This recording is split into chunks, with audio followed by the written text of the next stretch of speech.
नमस्कार दोस्तों, sky classes में आपका स्वागत है। आज हम अध्ययन करने वाले हैं वर्ण विचार के बारे में। वर्ण विचार से संबंधित महत्वपूर्ण वस्तुनिष्ठ प्रश्न व्याख्या सहित और इन प्रश्नों की ट्रिक भी आपको बताई जाएगी। तो आइए स्टार्ट करते हैं। तो पहला प्रश्न है, वर्ण किसे कहते हैं? ऑप्शन है किसी भाषा के लघुत्तम व्यंजनों को, किसी भाषा के लघुत्तम स्वरों को, किसी भाषा की लघुत्तम सार्थक ध्वनियों को, कि किसी भाषा के अलघुत्तम सार्थक अक्षरों को। तो ये बताना है वर्ण किसे कहते हैं। तो इसका राइट आंसर है ऑप्शन 3, किसी भाषा की लघुत्तम सार्थक ध्वनियों को वर्ण कहा जाता है। नेक्स्ट प्रश्न है, वर्ण के कितने प्रकार हैं? वर्ण के कितने प्रकार हैं?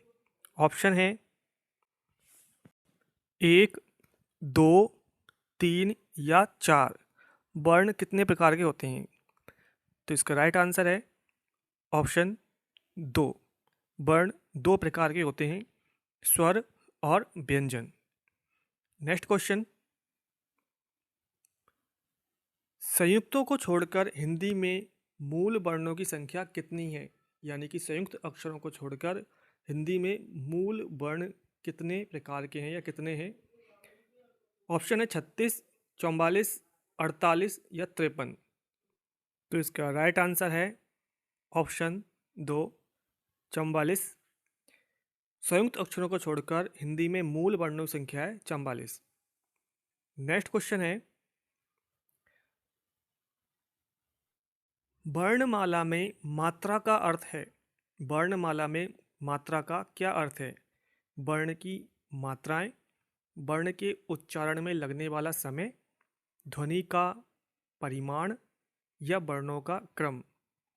तो इसका राइट आंसर है ऑप्शन 2, वर्ण के उच्चारण में लगने वाला समय वर्णमाला में मात्रा का अर्थ कहलाता है। ए को छोड़कर हिंदी में ए को छोड़कर प्रत्येक स्वर की मात्रा होती है। नेक्स्ट क्वेश्चन है, उच्चारण के काल मान को क्या कहा जाता है?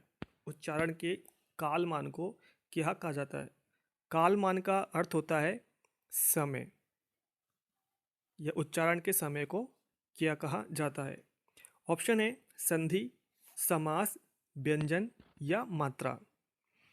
तो इसका राइट आंसर है ऑप्शन 4, उच्चारण के समय को मात्रा कहा जाता है।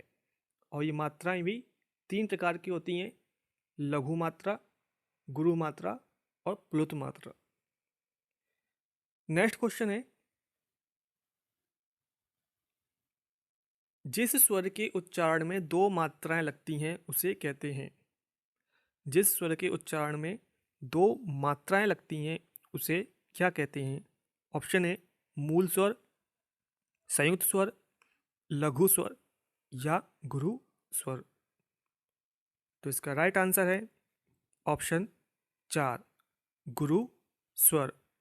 उच्चारण के स्वर के उच्चारण में 2 मात्राएं लगती हैं उसे गुरु स्वर कहा जाता है। नेक्स्ट क्वेश्चन है, ध्वनि किसकी लघुत्तम इकाई है? ध्वनि किसकी लघुत्तम इकाई है? ऑप्शन है शब्द, भाषा, अक्षर या वाक्य।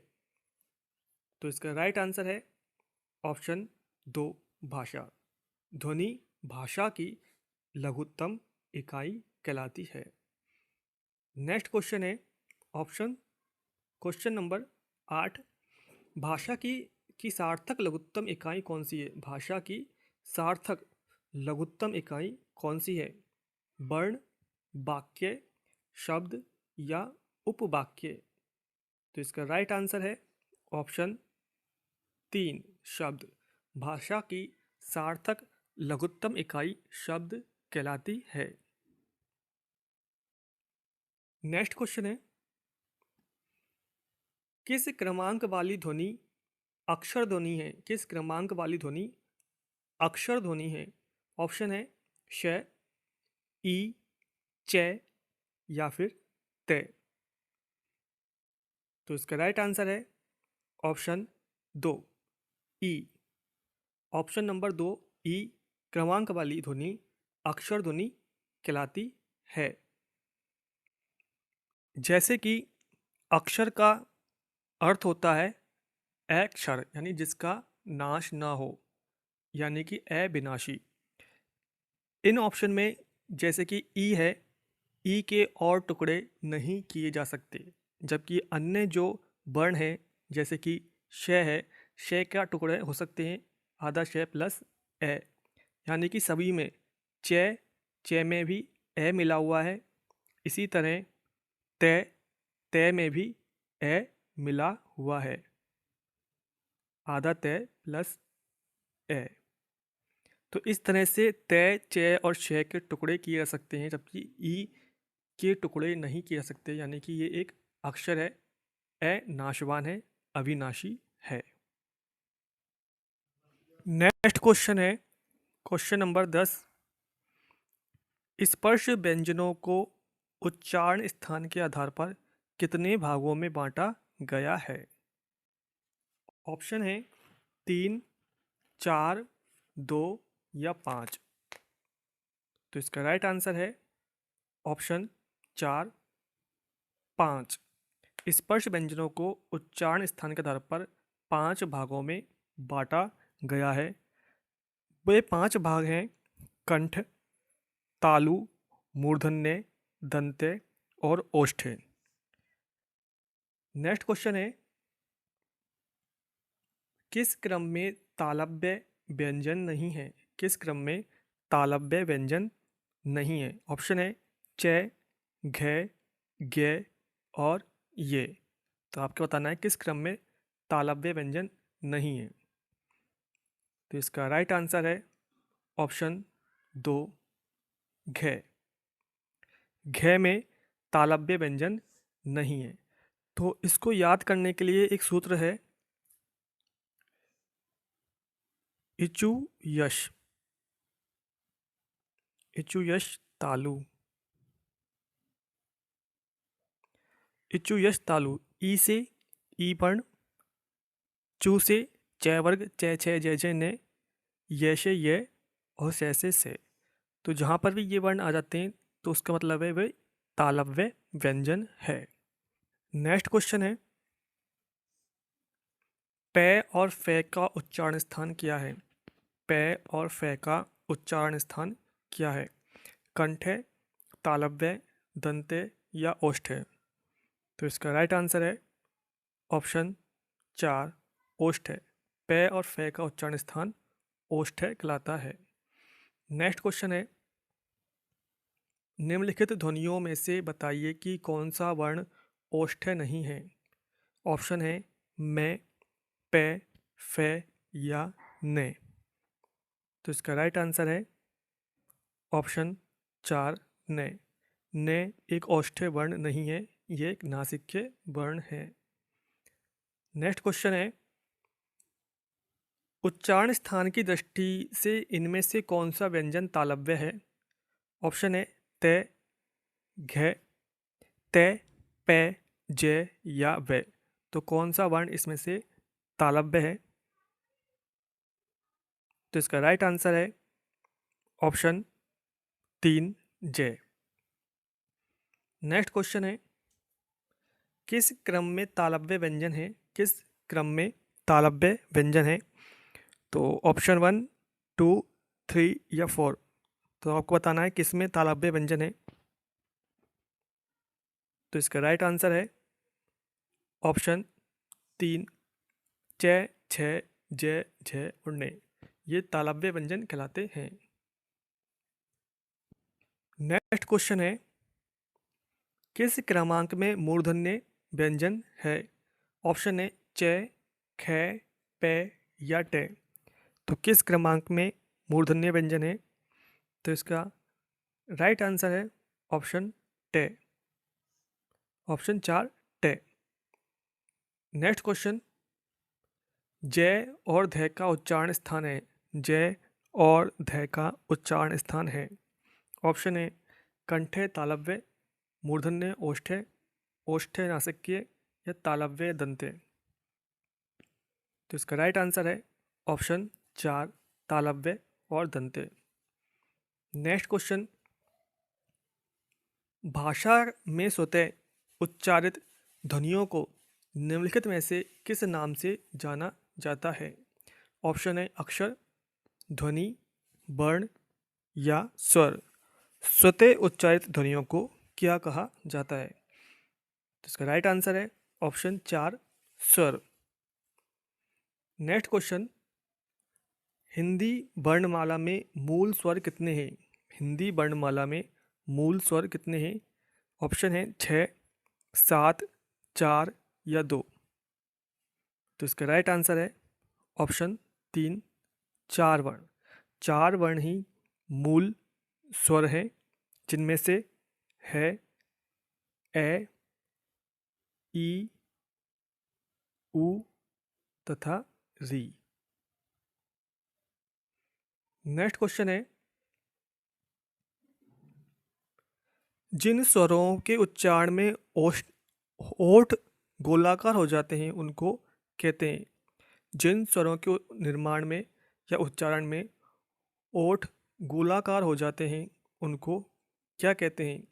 समृत, अर्धसमृत, वृत्ताकार या अवृत्ताकार। तो इसका राइट आंसर है ऑप्शन 3 वृत्ताकार। जिन स्वरों के उच्चारण में ओठ गोलाकार हो जाते हैं उन्हें वृत्ताकार वर्ण कहते हैं। नेक्स्ट क्वेश्चन है क्वेश्चन नंबर 21, किस क्रम में विव्रत स्वर है? किस क्रम में विव्रत स्वर है? ऑप्शन है ई, ए, उ या आ। तो विव्रत स्वर एक ही है और वो है ऑप्शन 4 आ। आ एक विव्रत स्वर कहलाता है। मैं आपको एक सारणी के माध्यम से बताता हूँ।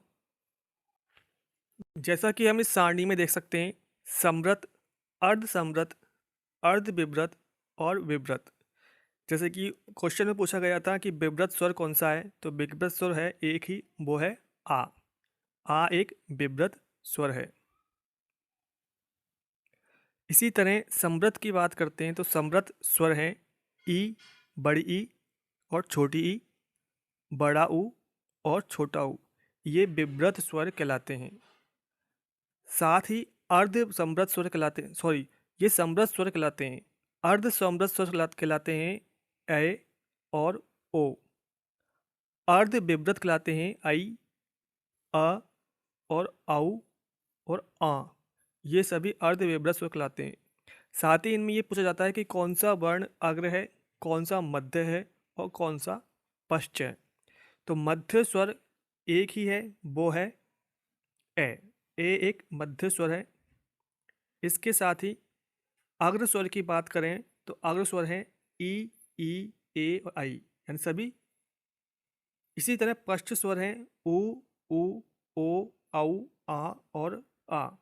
तो आप इस सारणी के मदद से समझ सकते हैं कि कौन से स्वर समृत कहलाते हैं, कौन से विव्रत, कौन से अर्ध विव्रत और कौन से अर्ध समृत, क्योंकि ये प्रश्न अधिकतर पूछा जाता है। विव्रत की बात करें तो विव्रत स्वर एक ही होता है, वो है कौन सा? आ। नेक्स्ट क्वेश्चन है,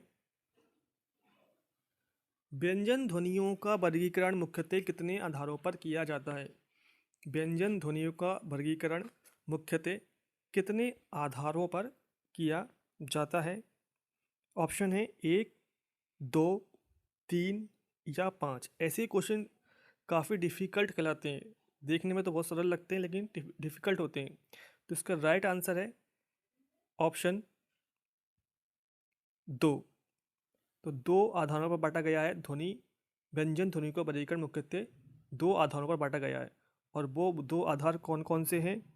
पहला है उच्चारण स्थान और दूसरा है प्रयत्न स्थान।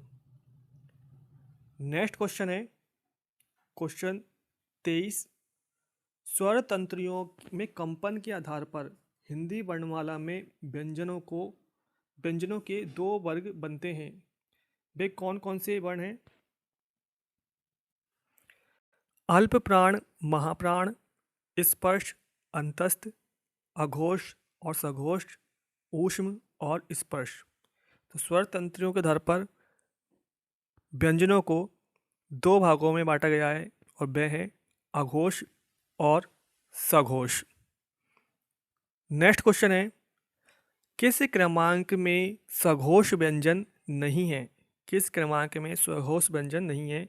ऑप्शन है क, ख, ध, न, ज, झ, ब और भ। तो इसका राइट आंसर है ऑप्शन एक, क और ख। क और ख में सघोष व्यंजन नहीं है। नेक्स्ट क्वेश्चन है, निम्न में से महाप्राण वर्ण कौन से हैं? निम्न में से महाप्राण वर्ण कौन से हैं? ऑप्शन है ख, ध, क, च, य, र, त और द। तो इसका राइट आंसर है ऑप्शन एक, ख और घ। ख और घ एक महाप्राण वर्ण है। नेक्स्ट क्वेश्चन है, किस क्रमांक में सघोष व्यंजन है? किस क्रमांक में सघोष व्यंजन है? ऑप्शन है क, ख, य, र, त, थ, प, फ। तो इसका राइट आंसर है ऑप्शन दो, य और र। य और र एक सघोष व्यंजन है। देखिए, ये अघोष और सघोष व्यंजनों को याद करने के लिए ट्रिक है, और वो ट्रिक है घोष वर्णों को याद करने के लिए ट्रिक। सबसे पहले कि आपको ये याद रखना है, केवल एक लाइन, 3:45 बजे ब्यावर रैली की घोषणा हुई। 3:45 बजे ब्यावर रैली की घोषणा हुई। केवल एक लाइन याद रखनी पड़ेगी। अब इसका क्या अर्थ निकलता है? जैसे कि सबसे पहले 3:45, 3 से मतलब है वर्ग का तीसरा वर्ण, वर्ग का तीसरा वर्ण। 4 से मतलब है वर्ग का चौथा वर्ण, और 5 से मतलब है वर्ग का पांचवा वर्ण। तीसरा वर्ण जैसे कि ग, ज, ड, द और ब। चौथा वर्ण घ, झ, ढ, ध, भ। और पांचवा वर्ण ड, न, ण, न, म। सबसे पहले तो आपको वर्णमाला याद करनी पड़ेगी, अगर भूल गए हो तो 3:45 का मतलब है वर्ग का तीसरा, चौथा और पांचवा वर्ण। 3:45 बजे ब्यावर, ब्यावर से मतलब है ब और ये, ब्यावर से मतलब है ये और ब। तो ब्यावर शब्द का अर्थ हुआ ये और ब। रैली का अर्थ है रे और ले, रे और ले वर्ण। तो यहाँ तक याद हो गया। अगला है घोषणा हुई। घोषणा से केवल ये याद रखना है कि ये कैसे वर्ण है? घोष वर्ण है। घोषणा से क्या याद रखना है? ये केवल घोष वर्ण है। हुई, हुई जो वर्ण शब्द आ रहा है इसमें है से आपको याद रखना है वर्ण। और ई से याद रखना है, ई से याद रखना है 11, 11, 11, 11 क्या? स्वर। 11 स्वर यानी सभी स्वर। ई का मतलब है सभी स्वर। तो हुई का मतलब है का मतलब है, हु का मतलब है, और ई का मतलब है 11 स्वर्ण, सभी स्वर। तो 3:45 बजे ब्यावर रैली की घोषणा हुई। तो इस तरह एक लाइन याद रख के आप घोष वर्णों को और अघोष वर्णों को भी याद कर सकते हैं। बच्चे, अब अघोष वर्ण, अघोष वर्ण कौन कौन से होते हैं? अघोष वर्ण होते हैं वर्ग का पहला और द्वितीय वर्ण, साथ में श, से और है। से ये तीनों, ये होते हैं अघोष वर्ण। ठीक है, याद कर सकते हैं। आगे चलते हैं। Next question, question number 28। किस क्रमांक में अघोष व्यंजन है? किस क्रमांक में अघोष व्यंजन है? ऑप्शन है त, थे, न और ब, द और ध, ब और है। तो इसका राइट आंसर होगा ऑप्शन एक, त और थे। त और थे एक अघोष व्यंजन है। जैसा कि अभी हमने देखा था कि अघोष व्यंजन कौन कौन से होते हैं, वर्ग का पहला और दूसरा वर्ण, साथ में श, से और से, ये तीनों प्रकार के से, ये सभी कहलाते हैं कौन से वर्ण, अघोष वर्ण कहलाते हैं। तो तय और थ ये दोनों पहला और दूसरा वर्ग हैं तय वर्ग के। नेक्स्ट क्वेश्चन है, किस क्रम में अघोष व्यंजन नहीं है, किस क्रम में अघोष व्यंजन नहीं है। तो हम जानते हैं कि अघोष व्यंजन होते हैं पहला और दूसरा, देख लेते हैं। ऑप्शन है कै, ये, थे और फे। तो किस क्रम में अघोष व्यंजन नहीं है, तो इसका राइट आंसर हो जाएगा ऑप्शन 2, ये एक अघोष व्यंजन नहीं है, जबकि ये कैसा व्यंजन है, सघोष व्यंजन है। नेक्स्ट क्वेश्चन है, किस क्रम में अल्प प्राण ध्वनि है, किस क्रम में अल्प प्राण ध्वनि है। ऑप्शन है फे ध, ठ भ, कै ले, खे और ढ। तो इसका राइट आंसर हो जाएगा ऑप्शन 3, कै और ले। कै और ले एक अल्प प्राण ध्वनि है। अभी अल्प प्राण और महाप्राण ध्वनि कौन सी होती है, तो आइए देखते हैं।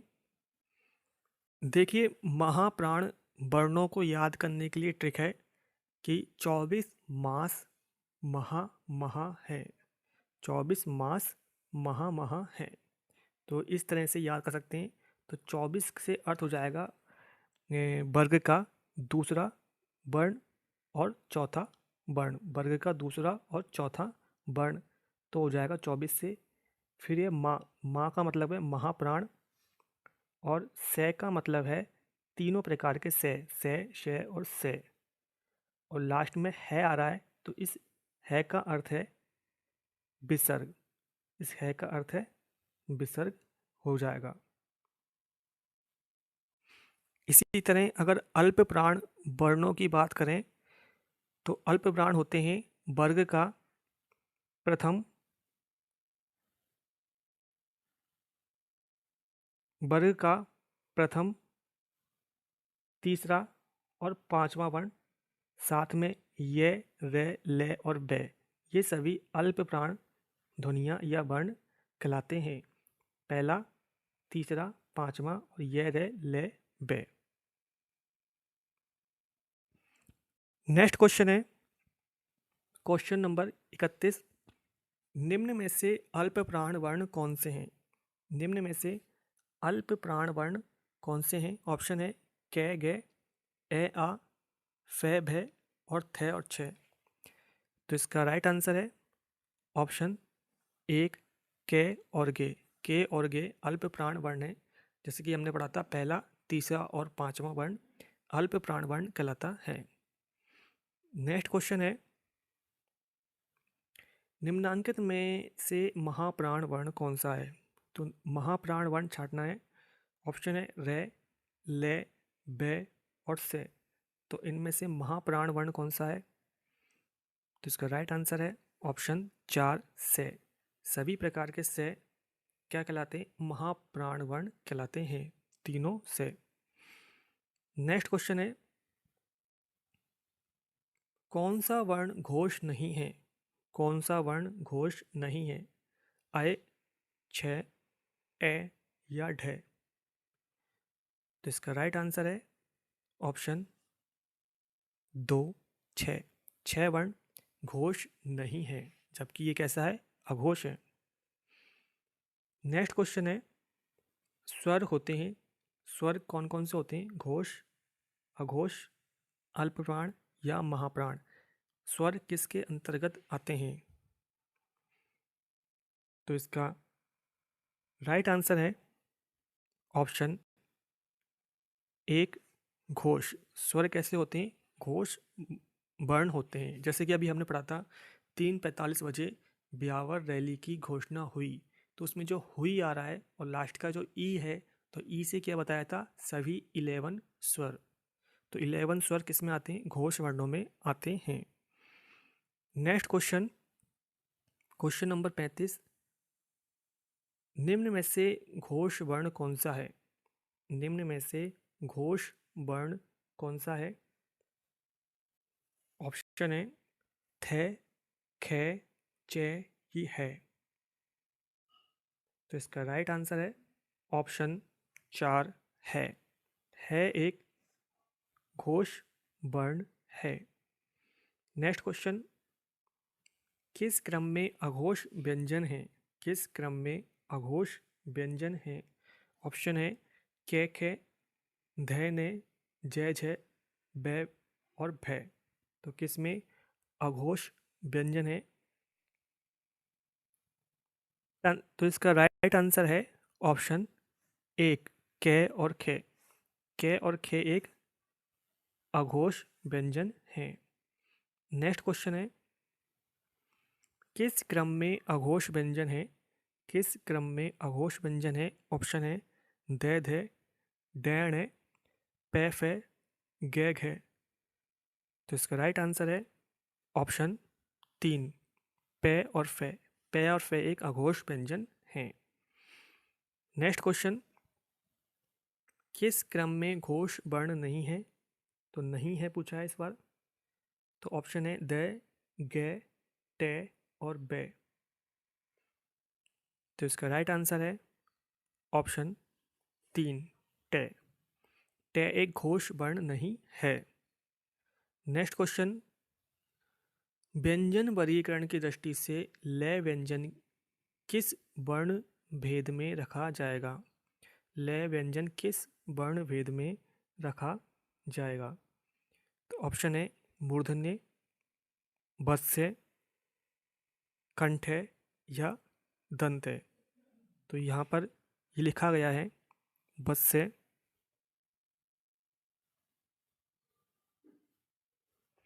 तो किस व्यंजन में लय व्यंजन वर्ण भेद रखा जाएगा?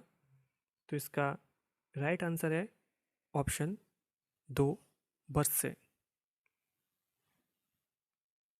नेक्स्ट क्वेश्चन, क्वेश्चन नंबर 40, उच्चारण स्थान की दृष्टि से इनमें कौन सा व्यंजन तालव्य है? उच्चारण स्थान की दृष्टि से इनमें से कौन सा व्यंजन तालव्य है? ऑप्शन है ते, पे, जय या बे। तो इसका राइट आंसर है ऑप्शन 3 जय। जय वर्ण एक तालव्य व्यंजन है। नेक्स्ट क्वेश्चन है क्वेश्चन नंबर 41, पंचांग शब्द में उच्चरित ध्वनियों का लेखन निम्नलिखित में से किसमें हुआ है? आपके सामने ऑप्शन है 1, 2, 3 और 4। तो आपको बताना है कि पंचांग शब्द के टुकड़े किस तरीके से हो सकते हैं। सही ऑप्शन क्या है जिसमें पंचांग शब्द के टुकड़े हुए हैं? तो इसका राइट आंसर है ऑप्शन 3। नेक्स्ट क्वेश्चन है, द्वित्व का प्रयोग किस शब्द में नहीं हुआ है? द्वित्व का प्रयोग किस शब्द में नहीं हुआ है? ऑप्शन है सच्चा, कुत्ता, बलगा और बग्गा। तो इसका राइट आंसर है ऑप्शन 3 बलगा। बलगा शब्द में द्वित्व का प्रयोग नहीं हुआ है। अब ये द्वित्व क्या है?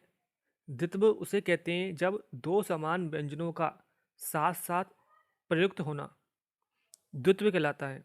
दो समान व्यंजनों का साथ साथ प्रयुक्त होना द्वित्व कहलाता है। जैसे कि हम देख सकते हैं ऑप्शन नंबर 1 में चे और चे, आधा चे आ रहा है और पूरा चे आ रहा है, तो दो समान व्यंजन है। कुत्ता में आधा ते और पूरा ते, बग्गा में आधा गे और पूरा गे, जबकि बलगा में आधा ले और पूरा गे आ रहा है। तो ये अलग अलग व्यंजन है। नेक्स्ट क्वेश्चन है क्वेश्चन नंबर 43, निम्नलिखित में से कौन सी बात गलत है? ऑप्शन है घै सघोष महाप्राण और दंत है। ऑप्शन 2 बै सघोष ओष्ठ है और महाप्राण है। चे अघोष तालव्य अल्प प्राण है। और खे कंठ है, महाप्राण और अघोष है। तो कौन सी बात इसमें से गलत है ये आपको छांटना है। तो इसका राइट आंसर है ऑप्शन बे। देखिए जो बे है वह सघोष तो है, ओष्ठ्य भी है, लेकिन महाप्राण नहीं है। ब क्या है? अल्प प्राण है। ब एक अल्प प्राण वर्ण है। नेक्स्ट क्वेश्चन है क्वेश्चन नंबर 44। स्वर रहित रे का प्रयोग हुआ है। स्वर रहित रे का प्रयोग किसमें हुआ है? ऑप्शन है ट्रक, पुनर्निर्माण, त्राटक और शत्रु। इसका राइट आंसर है ऑप्शन 2, पुनर्निर्माण। पुनर्निर्माण में स्वर रहित रे का प्रयोग हुआ है। पुनर्निर्माण में स्वर रहित रे का प्रयोग हुआ है। देखिए, जब रे किसी शब्द के ऊपर आता है तो वह स्वर रहित होता है, और जब रे किसी शब्द के नीचे या साइड में आता है तो वह स्वर सहित होता है। नेक्स्ट क्वेश्चन है क्वेश्चन नंबर 45। यदि नीचे का होठ पूरी तरह काट दिया जाए तो किस ध्वनि के उच्चारण में कठिनाई होगी? ऑप्शन है ले, बे, धे और खे। तो आप बोलकर भी देख सकते हैं। तो इसका राइट आंसर होगा ऑप्शन 2, बे। अगर नीचे का होठ पूरी तरह काट दिया जाए तो बे को बोलने में कठिनाई होगी, क्योंकि बे दोनों होठों के मिलने से बनता है। नेक्स्ट क्वेश्चन है उत्क्षिप्त ध्वनि का प्रयोग हुआ है। उत्क्षिप्त ध्वनि का प्रयोग किसमें हुआ है? ऑप्शन है आरजू, खसरा, पढ़ाई या जफर। तो इसका राइट आंसर है ऑप्शन 3, पढ़ाई। पढ़ाई में उत्क्षिप्त ध्वनि का प्रयोग हुआ है। अभी उत्क्षिप्त ध्वनि क्या है? उत्क्षिप्त ध्वनि उन ध्वनियों को कहते हैं जिसके उच्चारण में जीवा के यानी जीभ की नोक झटके से नीचे गिरती है, तो वह ध्वनि उत्क्षिप्त या फेंकी हुई ध्वनि कहलाती है। तो पढ़ाई में जो ढ है वह एक उत्क्षिप्त व्यंजन है। नेक्स्ट क्वेश्चन है क्वेश्चन नंबर 47। उच्चारण की प्रकृति और प्रयत्न के अनुसार हिंदी ई और ढ व्यंजनों की संज्ञा किस क्रमांक में है? ई और ढ व्यंजनों की संज्ञा किस क्रमांक में है? इसमें सबसे पहले तो ये जो शब्द है ई, तो यहाँ पर मिसप्रिंट हुआ है। यहाँ पर ई नहीं बल्कि ड है। तो इसमें हिंदी में ड और ढ व्यंजनों की संज्ञा किस क्रमांक में है? ऑप्शन है उच्छिप्त, पार्श्विक, लुंठित की अनुनासिक। तो इसका राइट आंसर है जो अभी बताया था, ऑप्शन 1, उच्छिप्त व्यंजन। नेक्स्ट क्वेश्चन है क्वेश्चन नंबर 48। श, से है कौन से व्यंजन कहलाते हैं? ऑप्शन है प्रकंपी, स्पर्शी, संघर्षी या स्पर्श संघर्षी। तो इसका राइट आंसर है ऑप्शन 3, संघर्षी। संघर्षी व्यंजनों को ऊष्म व्यंजन भी कहा जाता है। नेक्स्ट क्वेश्चन है ऋण को क्या कहेंगे? ऋण को क्या कहेंगे? ऑप्शन है अक्षर, वर्णमाला, व्यंजन या स्वर। तो इसका राइट आंसर है ऑप्शन 4, स्वर। ऋण को स्वर कहेंगे।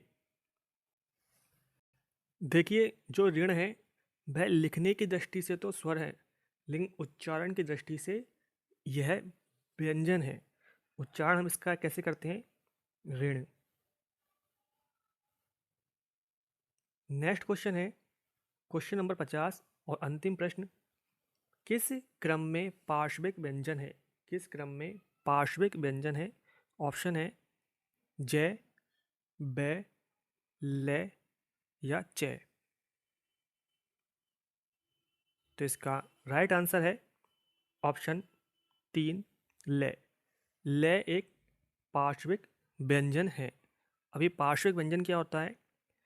पार्श्विक व्यंजन उन व्यंजनों को कहते हैं जिनके उच्चारण में जीभ का अगला भाग मसूड़ों को छूता है और हवा आस-पास से निकल जाती है, आस-पास यानी कि पार्श्व से निकल जाती है, इस कारण ये पार्श्विक व्यंजन कहलाता है।